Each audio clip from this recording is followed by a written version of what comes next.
Hello friends, అందరికీ నమస్కారం. Welcome back to bikers bus Telugu YouTube ఛానల్కి. నేను మీ బైకర్స్ బస్ అన్ని. ఈరోజు సరికొత్త హోండా సిటీ 2022 ఫేస్ లిఫ్ట్ అయిన హైబ్రిడ్ ఎలక్ట్రిక్ వెహికల్ కార్ యొక్క టెస్ట్ డ్రైవ్ పర్ఫార్మెన్స్ రివ్యూ తీసుకురాబోతున్నానని చెప్పాను కదా. So already తెచ్చేశాను.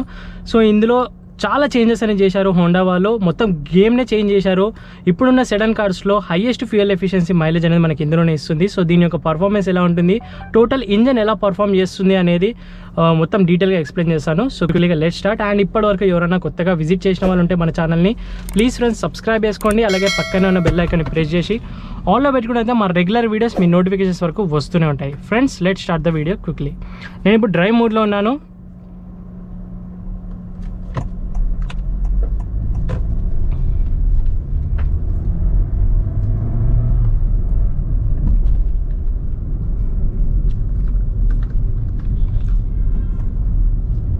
So engine start చేయగానే ఫస్ట్లీ మనకు ఎలక్ట్రిక్ తోటే స్టార్ట్ అవుతుంది. ఆఫ్ చేసేటప్పుడు కూడా ఎలక్ట్రిక్ తోటే ఆఫ్ అవుతుంది. ఇది ఎలక్ట్రిక్ హైబ్రిడ్ కార్ అంటారు. సో పెట్రోల్ ఇంజన్ కూడా ఉంటుంది. సో అది ఎలా వర్క్ అవుతుందని ఇప్పుడు నేను చెప్తాను.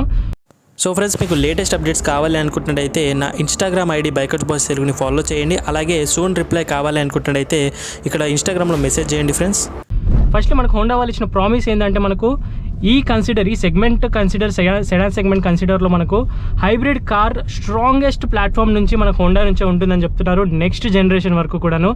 అండ్ డిజైన్స్ పరంగా పెద్దగా ఏం చేంజ్ చేయలేరు. ఇంజన్లో మెయిన్ చేంజెస్, పర్ఫార్మెన్స్లో చేంజెస్ అనేది తీసుకొచ్చారు. అండ్ ఇంకోటి ఏం చెప్తున్నారు అంటే ప్రామిస్ చేస్తున్నారు మైలేజ్ ఎఫిషియన్సీ 26 km/లీటర్ అఫీషియల్గా ఉంటుందని చెప్తున్నారు. బట్ రియల్ వరల్డ్లో లాస్ట్కి మనకి ఎంత మైలేజ్ ఉంటుంది అని ఒకసారి మనం కూడా చెప్దాము. ఫస్ట్లీ మనము ఇంజన్ విషయం మాట్లాడితే ఇందులో 1.5 లీటర్ పెట్రోల్ ఇంజన్ ఇస్తున్నారు. డిఓఎస్సి కన్ఫిగరేషన్తో మనకు ఐవిటెక్ టెక్నాలజీ. అన్ని కార్స్ ఏదైతే మనకు ఐవిటెక్తో ఉంటాయో అదే మనకి ఇందులో కూడా ఇస్తున్నారు. సో ఇంకా మెయిన్ చేంజ్ ఏంటంటే ఇందులో మనకు లిథియం అయాన్ బ్యాటరీ ప్యాకేజ్ అనేది ఉంటుంది. అండ్ 2 సింక్రోనీ మోటార్స్ అనేవి ఇస్తున్నారు. సో 2 సింక్రోనీ మోటార్స్ కూడా ఎలా వర్క్ అవుతాయని చెప్తాను. ఇంకా దాంతోపాటు రీజనరేటివ్ ప్రాసెస్ కానివ్వండి, బ్రేకింగ్ సిస్టమ్ కానివ్వండి, అలాగే మనకు మోటార్ అప్గ్రేడ్ కానివ్వండి, అన్నీ కూడా ఉన్నాయి ఇందులో మనకు. సో ఫస్ట్లీ మనకు ఇది వచ్చేసి 1.5 లీటర్. సో పవర్స్ విషయం మాట్లాడితే ఇందులో మనకు మొత్తం పీక్ టార్క్ వచ్చేసి 253 Nm ఆఫ్ టార్క్ అనేది ఉంటుంది. 124 bhp ఆఫ్ పవర్ అనేది ఉంటుంది. ఆర్పిఎం ఉండదు మనకు, ఎందుకంటే గేర్సే లేనప్పుడు మనకు ఆర్పిఎం ఎక్కడి నుంచి వస్తుంది. సో గేర్స్ ఉండే ఈ వెహికల్లో సింగిల్ రేషియో ఆఫ్ గేర్ ఉంటుంది. సో నార్మల్ పెట్రోల్ ఇచ్చే పవర్ ఎంత ఉంటుందంటే 120 bhp ఆఫ్ పవర్ ఉంటుంది మనకు. అండ్ అలాగే 145 Nm ఆఫ్ టార్క్ ఉంటుంది. బట్ మనకి హైబ్రిడ్ ఓపెన్ అయిన తర్వాత మనకు మొత్తం హెవీ థ్రాటిల్ ఇచ్చినప్పుడు 253 Nm ఆఫ్ టార్క్ అనేది ఓపెన్ అవుతుంది. సో డ్యూయల్ మోటార్ అనేది ఆన్ అవుతుంది అప్పుడు మనకు. సో సింపుల్గా మీకు ఒక స్టోరీ చెప్తాను ఇక్కడ, అర్థం చేసుకోవాలి. ఫస్ట్ ఒక పర్సన్ ఉన్నారు, ఈ హోండా సిటీ పర్చేజ్ చేశాడు. అతని ఇల్లు వచ్చేసి సిటీలో ఉంటుంది. అండ్ అతను ఆఫీస్ వచ్చేసి అవుట్స్కట్స్లో, మనకు సిటీ అవుట్స్కట్స్లో ఆఫీస్ అనేది ఉంటుంది. సో ఈ కార్ పర్చేజ్ చేశాడు అతను. సింపుల్గా నేను చెప్తాను మోటార్ ఎలా పర్ఫార్మెన్స్ ఉంటుంది ఇంజన్ అనేది. ఫస్ట్లీ మనకు అతను ఇంటి నుంచి బయలుదేరేటప్పుడు మార్నింగ్ ఆఫీస్ వచ్చేసి స్టార్ట్ చేయగానే మనకు ఇగ్నిషన్ ఆన్ చేయగానే ఎలక్ట్రిక్లోనే స్టార్ట్ అవుతుంది, ఎలక్ట్రిక్లోనే ఆఫ్ అవుతుంది. అండ్ అక్కడ నుంచి ఫస్ట్ మనకు హైబ్రిడ్కి షిఫ్ట్ అవుతుంది. టోటల్ 3 ఆటో షిఫ్ట్స్ మోడ్స్ అనేవి ఉన్నాయి. ఫస్ట్ ఎలక్ట్రిక్, హైబ్రిడ్, ఇంజన్ 3 గుర్తుపెట్టుకోండి. ఫస్ట్ స్టార్ట్ చేయగానే ఎలక్ట్రిక్లో స్టార్ట్ అవుతుంది. నెక్స్ట్ వెళ్ళినట్టయితే మనకు హైబ్రిడ్కి వెళ్తుంది. అది హైబ్రిడ్లో చూసుకున్నట్టయితే మనకు కంప్లీట్ 80 స్పీడ్ వరకు మనకు హైబ్రిడ్లోనే రన్ అవుతుంది వెహికల్ అనేది. అతను సిటీ దాటేంత వరకు మైలేజ్ ఎఫిషియన్సీ అనేది ఉంటుంది మనకు. ఏదైతే బ్యాటరీ రీఛార్జ్ ఉంటుందో మనకు అది మోటార్ ద్వారా సప్లై అయ్యి మనకు టైర్స్కి సప్లై ఇచ్చి వీల్స్ అనేవి రన్ అవుతాయి. సో అందులో కూడా మళ్ళీ ఆ వీల్స్ రన్ అయ్యే ప్రాసెస్లో కూడా మళ్ళీ మనకు బ్యాటరీ అనేది రీఛార్జ్ అవుతుంది. అండ్ బ్రేక్ వేసిన ప్రతిసారి కూడా బ్యాటరీ అనేది రీజనరేటివ్ ప్రాసెస్లో మనకు రీజనరేటివ్ బ్రేకింగ్ సిస్టంలో మళ్ళీ మనకు బ్యాటరీ అనేది రీఛార్జ్ అవుతుంది. ఇది హైబ్రిడ్. సో అతను ఎప్పుడైతే అవుట్స్కట్స్ దాటి అతను ఆఫీస్ వైపు వెళ్తాడో హైవేస్కి వెళ్తే మనందరికీ తెలుసు 80 స్పీడ్స్ కంటే ఎక్కువగా వెళ్తాం మనము. సో 80 స్పీడ్స్ కంటే ఎక్కువగా వెళ్ళినప్పుడు మనము ఖచ్చితంగా అప్పుడు ఇంజన్ అనేది ఓపెన్ అవుతుంది, హైబ్రిడ్ ఆఫ్ అయిపోతుంది, ఆటోమేటిక్ కట్ ఆఫ్. మనకు తెలియదు కూడా అది 80 స్పీడ్స్ దాటినప్పుడు మనకు స్పీడ్ అనేది ఆటోమేటిక్గా హైబ్రిడ్ కట్ ఆఫ్ అయిపోయి మనకి ఇంజన్ ఓపెన్ అవుతుంది. ఇంజన్ ఓపెన్ అయినప్పుడు అప్పుడు మనకు ఫ్యూయల్ ఎఫిషియన్సీ, మనం ఏదైతే పెట్రోల్ వేసామో అది పెట్రోల్ యూజ్ అవుతుంది. సో ఎప్పుడే కానీ గుర్తుపెట్టుకోండి, హైబ్రిడ్ ఎప్పుడు కూడా డైరెక్ట్ మనకు వీల్స్కి సప్లై ఇవ్వదు పవర్. హైబ్రిడ్ అనేది ఏంటంటే బ్యాటరీ ద్వారా, మోటార్ ద్వారా వీల్స్కి అనేది సప్లై ఉంటుంది పవర్ అనేది. అదే ఒకవేళ కనుక ఇంజన్ ఓపెన్ అయినప్పుడు డైరెక్ట్ వీల్స్ సప్లై అనేది ఉంటుంది. ఇక్కడ 2 మోటార్స్ అని చెప్పాను కదా. ఫస్ట్ వచ్చేసి ఏంటంటే మనకు బ్యాటరీ ద్వారా మోటార్ ద్వారా వీల్కి సప్లై హైబ్రిడ్ టెక్నాలజీలో యూజ్ అవుతుంది. అదే రీజనరేటివ్ ప్రాసెస్లో మనకు ఇంకో బ్యాటరీ వచ్చేసి మనకు ఇంకొక మోటార్ వచ్చేసి సెకండ్ మోటార్ సింక్రోని మోటార్ వచ్చేసి ఏసీ మోటార్ మనకు మళ్ళీ రీజనరేటివ్ బ్యాటరీ సిస్టంలో మనకు రీట్యూన్ అవుతూనే ఉంటుంది, బ్యాటరీ రీఛార్జ్ అవుతూనే ఉంటుంది. So one of the best thing ఏంటంటే మనకు ఈ కార్కి ఛార్జింగ్ పెట్టాల్సిన అవసరం లేదు.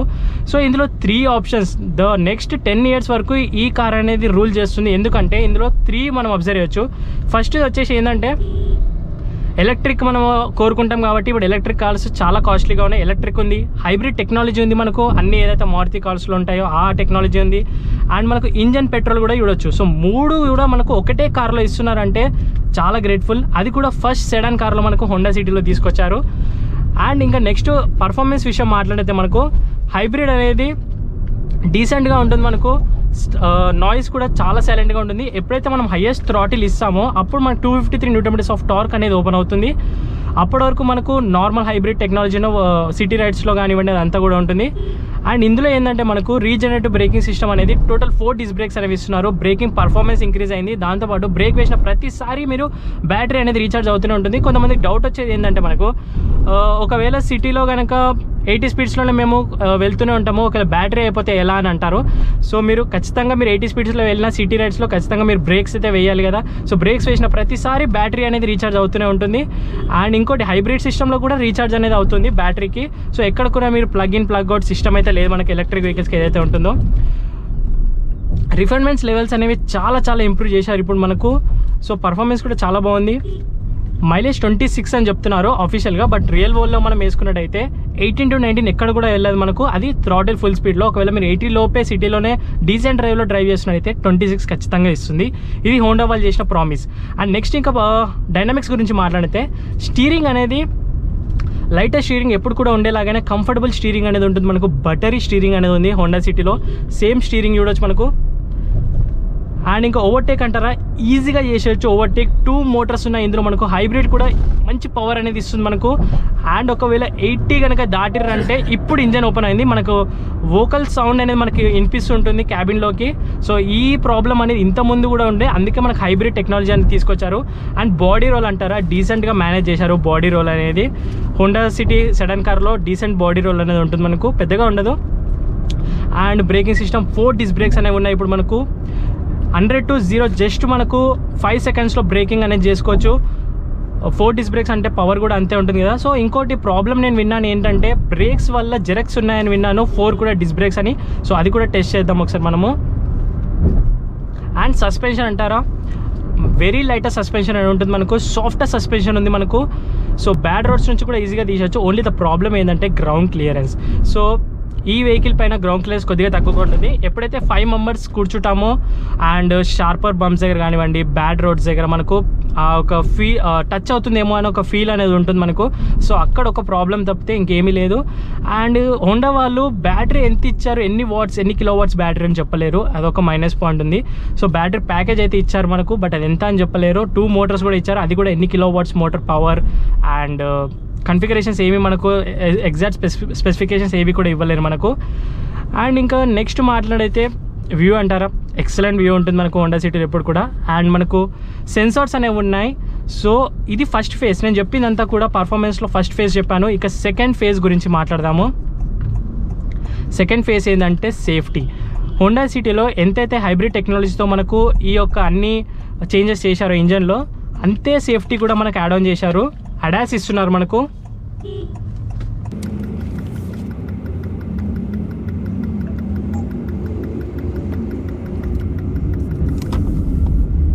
సో దానికన్నా ముందే ఒకసారి మీకు ఇంకొక ఎలక్ట్రిక్లోనే మనకు ఇంకొక మోడ్ కూడా ఇస్తున్నారు, ఎకో మోడ్ అని చూడొచ్చు మనకు. సో ఒకసారి ఎకో మోడ్లో కూడా చూద్దాము పర్ఫార్మెన్స్ ఎలా ఉంటుంది, ఏదైనా తగ్గుతుందా పెరుగుతుందా అని ఒకసారి చూద్దాం మనము. సో ఇంతసేపు ఎకో మోడ్లో నడిచింది, ఇప్పుడు ఒకసారి ఎకో మోడ్ ఆఫ్ చేసేసాను. ఇప్పుడు ఒకసారి చూద్దాము. ఎకో మోడ్ ఆఫ్ చేసిన తర్వాత మైలేజ్ అనేది తగ్గుతుంది మనకు.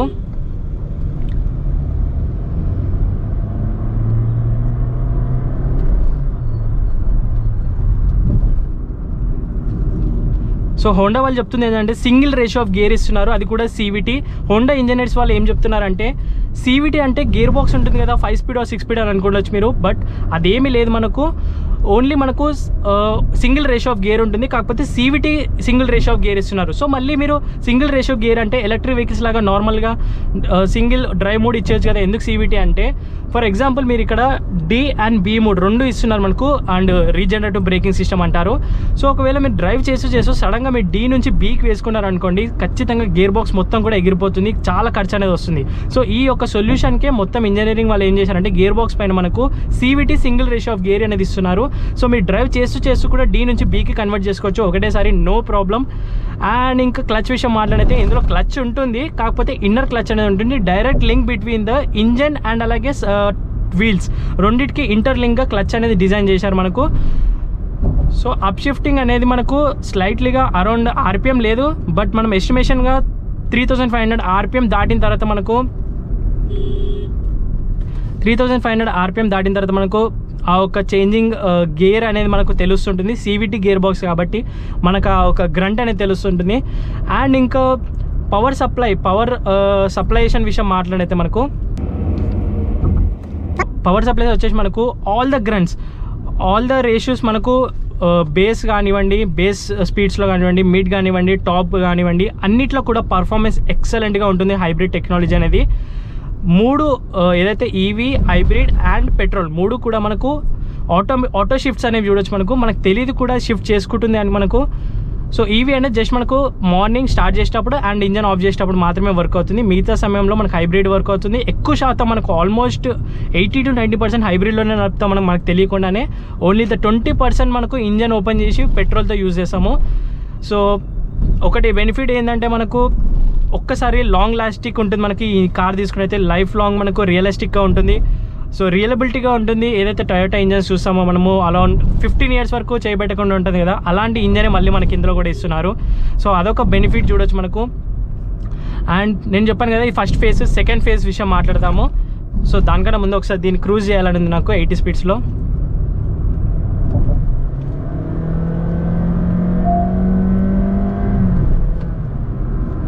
యాక్సిలేటర్ ఫుల్ థ్రాటిల్ ఇచ్చినప్పుడు ఇంజన్ సౌండ్ అనేది లోపలికి వినిపిస్తుంది. క్యాబిన్ నాయిస్ క్యాన్సలేషన్ అనేది ఇంకా బెటర్ చేయాలి. పాత హోండా సిటీలో కూడా ఇదే ప్రాబ్లం ఉండే.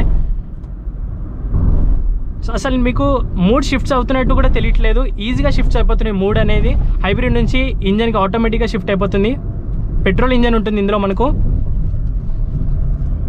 సో ఇప్పుడు ఒకసారి మనము సెకండ్ ఫేజ్ యొక్క సేఫ్టీ విషయం మాట్లాడదాం. టోటల్ 5 కీ సేఫ్టీ ఫీచర్స్ అనేవి ఇస్తున్నారు మనకు. అది కూడా ఇండియన్ రోడ్స్కి తగ్గట్టుగా, ఇండియన్ క్లైమేట్కి తగ్గట్టుగా, ఇక్కడ రోడ్స్ అండ్ ట్రాఫిక్ సిచ్యువేషన్ తగ్గట్టుగా ఈ 5 సేఫ్టీ కీ ఫీచర్స్ అనేవి మనం అబ్జర్వ్ చేయొచ్చు.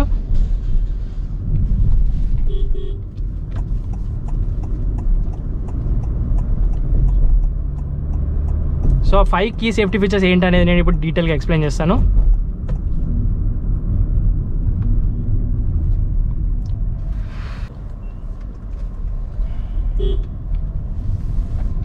సో ఫ్రెండ్స్ నేను చెప్పాను కదా 5 కీ సేఫ్టీ ఫీచర్స్ ఏమై ఉంటాయని. So first key safety feature వచ్చేసి మనకు రోడ్ మిటిగేషన్ బ్రేకింగ్ సిస్టమ్ అనేది చూడొచ్చు. సో బ్రేకింగ్ సిస్టమ్ ఏంటంటే ఇక్కడ కెమెరా అనేది ఇస్తున్నారు. అడాస్లో మనకు రెడార్ అనేది ఉండదు, అడాస్ ఉంటుంది. ఏదైతే MG కార్స్లో మనకు రెడార్ ఉంటారో అది ఇవ్వట్లేరు. ఓన్లీ అడాస్లో మనకు 5 కీ సేఫ్టీ ఫీచర్స్ అనేవి చూడొచ్చు. సో ఇలాంటి సిచ్యువేషన్స్లో మనకు క్రూజ్ కంట్రోల్ కానివ్వండి ఇవన్నీ కూడా వర్క్ అవుతాయి. So braking system mitigation braking system ఏం చేస్తుందంటే ఒకవేళ మీరు ఆన్ చేసి పెట్టుకున్నట్టయితే మనకు అవతలి వెహికల్ ఒకవేళ కనుక స్లో చేస్తున్నట్టుంది, దూరం నుంచే స్లో చేస్తున్నట్టయితే మన వెహికల్ కూడా ఆటోమేటిక్గా బ్రేకింగ్ అనేది చేసుకుంటూ డిస్టెన్స్ మెయింటైన్ చేస్తుంది మనకు. ఇదంతా కూడా క్రూజ్ కంట్రోల్ పైన డిపెండ్ అయి ఉంటుంది. And second key safety feature వచ్చేసి మనకు లేన్ కీప్ అసిస్ట్ చూడొచ్చు. సో మనము హైవేస్లో 4 lane 5 lane హైవేస్ చూస్తున్నాం కదా. సో ఒక లేన్లో కనుక మీరు వెళ్తున్నప్పుడు లేన్ కీప్ అసిస్ట్ ఇక్కడ బటన్ అనేది ఉంటుంది మనకు. లేన్ కీప్ అసిస్ట్ పెట్టేసినట్టయితే ఆటోమేటిక్గా ఒకటే లేన్ అనేది మెయింటైన్ చేస్తుంటుంది. ఒకవేళ మీరు స్టీరింగ్ టర్న్ చేయడం మర్చిపోయినా కూడా అదంతా లేదా టర్నింగ్ చేసుకుంటూ ఉంటుంది. సో ఇది లెవెల్స్ కూడా ఉంటుంది, మళ్ళీ మనకు ఎన్ని కార్స్ డిస్టెన్స్ మనం లెవెల్స్ చూడొచ్చు అని కూడా చేయొచ్చు. అండ్ ఇక్కడ ప్యాడల్ షిఫ్టర్స్ లాగా బటన్స్ కనిపిస్తున్నాయి కదా, ఈ ప్యాడల్ షిఫ్టర్స్ కాదు, మనకు ఎన్ని కార్స్ డిస్టెన్స్ మెయింటైన్ చేయొచ్చు అనేది చూపిస్తుంటుంది. లేన్ కీప్ అసిస్ట్ ఒకటి ఉంటుంది. అండ్ బ్రేకింగ్ సిస్టమ్ చూసాం కదా. అండ్ అలాగే మనకు రోడ్ రోడ్ డ్రైవింగ్ సిస్టమ్ అని కూడా ఒకటి ఉంటుంది. సో అదేంటంటే మనకు స్టీరింగ్ అనేది ఆటోమేటిక్గా ఒకవేళ మీరు కంట్రోల్ అనేది చేయకపోయినా, ఒకవేళ పడుకున్నట్టు అయినా కూడా స్టీరింగ్ అనేది జెరక్స్ ఇస్తుంది అండ్ వార్నింగ్ ఇస్తుంది ఇండికేషన్స్ ద్వారా. మనకు అదంతా కూడా చూడొచ్చు. 3 అయ్యాయి కదా. ఇంకోటి హై బీమ్ అసిస్ట్ అనేది చూడొచ్చు. హై బీమ్ అసిస్ట్ అంటే నైట్ టైంలో మీరు హై బీమ్ వేసుకొని వెళ్తున్నప్పుడు అవతలి పర్సన్ ఒకవేళ మీ హై బీమ్కి అతను రిఫ్లెక్ట్ అయ్యి ఒకవేళ అతను దృష్టి మరలించినట్టయితే అతను ఎక్కడ యాక్సిడెంట్ మీ బయటికి తీసుకొస్తారో అనేసి ఆటోమేటిక్గా మన హెడ్లైట్స్ అనేవి లో బీమ్ అయిపోతాయి. బైక్ కానీ కార్ కానీ వెళ్ళిపోయిన తర్వాత మళ్ళీ హై బీమ్ అవుతాయి. ఇది ఒకటి ఆటో హై బీమ్ అసిస్ట్ అనేది చూడొచ్చు. Next adaptive cruise control. So మీరు క్రూజ్ కంట్రోల్ వినొచ్చు. ఇప్పుడు చాలా కార్స్లో క్రూజ్ కంట్రోల్ కామన్ అయిపోయింది టాప్ వేరియంట్స్లో. బట్ అడాప్టివ్ క్రూజ్ కంట్రోల్ ఏంటి అంటే, సో క్రూజ్ కంట్రోల్కి అడాప్టివ్ క్రూజ్ కంట్రోల్కి డిఫరెన్స్ చెప్తాను. క్రూజ్ కంట్రోల్ ఏంటంటే నార్మల్గా మీరు ఇక్కడ క్రూజ్ చేసి పెట్టేశారు అనుకోండి, ఇంత స్పీడ్లోనే 80 స్పీడ్లో క్రూజ్ చేసి పెట్టేశారు అనుకోండి. సో అదే స్పీడ్లో వెళ్తుంది హైవేలో, మళ్ళీ మీరు బ్రేక్ కానీ యాక్సిలరేటర్ కానీ టచ్ చేసినప్పుడే ఆ క్రూజ్ కంట్రోల్ ఆఫ్ అయిపోతుంది. బట్ అడాప్టివ్ క్రూజ్ కంట్రోల్లో అలా ఉండదు. ఇది అడ్వాన్స్ టెక్నాలజీ కాబట్టి ఎప్పుడైతే మీరు 80 స్పీడ్స్లో అడాప్టివ్ క్రూజ్ కంట్రోల్ ఆన్ చేసి పెట్టినప్పుడు ఎదురుంగా కార్కి 3 కార్స్ డిస్టెన్స్ పెట్టుకున్నాం అనుకోండి, అక్కడ ముంగటి కార్కి 3 కార్స్ డిస్టెన్స్ మెయింటైన్ చేసాం అనుకోండి. సో అక్కడ ఏమవుతుందంటే మనకు అడాప్టివ్ క్రూజ్ కంట్రోల్ అనేది 1 సెకండ్ ఇలాంటి సిచ్యువేషన్స్లో ఉంటాయి కాబట్టి మనకు ఇలాంటి కీ సేఫ్టీ ఫీచర్స్ అనేవి ఇస్తున్నారు హోండా వాళ్ళు. సో ఆటోమేటిక్గా కార్ స్లో చేస్తున్నట్టయితే ఈ కార్ కూడా స్లో అయిపోతుంది. ఆ కార్ యొక్క స్పీడ్ అండర్స్టాండ్ చేసుకోండి, క్యాలిక్యులేషన్ చేసుకోండి. మళ్ళీ ఆ కార్ పికప్ అందుకున్నప్పుడు ఈ కార్ కూడా ఆటోమేటిక్గా మళ్ళీ మన 80 స్పీడ్స్కి అయితే నార్మల్ పొజిషన్కి వచ్చేస్తుంది. ఇది అడాప్టివ్ క్రూజ్ కంట్రోల్. ఈ 5 కీ సేఫ్టీ ఫీచర్స్ అనేవి మనకి ఇప్పుడు సరికొత్త హోండా సిటీలో అయితే చూడొచ్చు, హైబ్రిడ్ టెక్నాలజీలో. సో 2 ఫేసెస్ అయితే మేజర్గా మనం అబ్జర్వ్ చేయొచ్చు. సో ఫస్ట్ ఫేజ్లో హైబ్రిడ్ టెక్నాలజీ ఇదంతా కూడా చూసాం కదా. అండ్ సెకండ్ ఫేజ్లో మనకు ఈ కీ సేఫ్టీ ఫీచర్స్ అనేవి చూడొచ్చు. నేను సో ఇది ఇంకోటి ఏంటంటే లెవెల్ 2లో ఇస్తున్నారు, లెవెల్ 1లో కాదు. అడాస్ అనేది గుర్తుపెట్టుకోండి ఎప్పుడే కానీ. సో ఒకవేళ లెవెల్ 2 ఏంటంటే కంప్లీట్గా దీనిపైన డిపెండ్ అవ్వలేము మనము.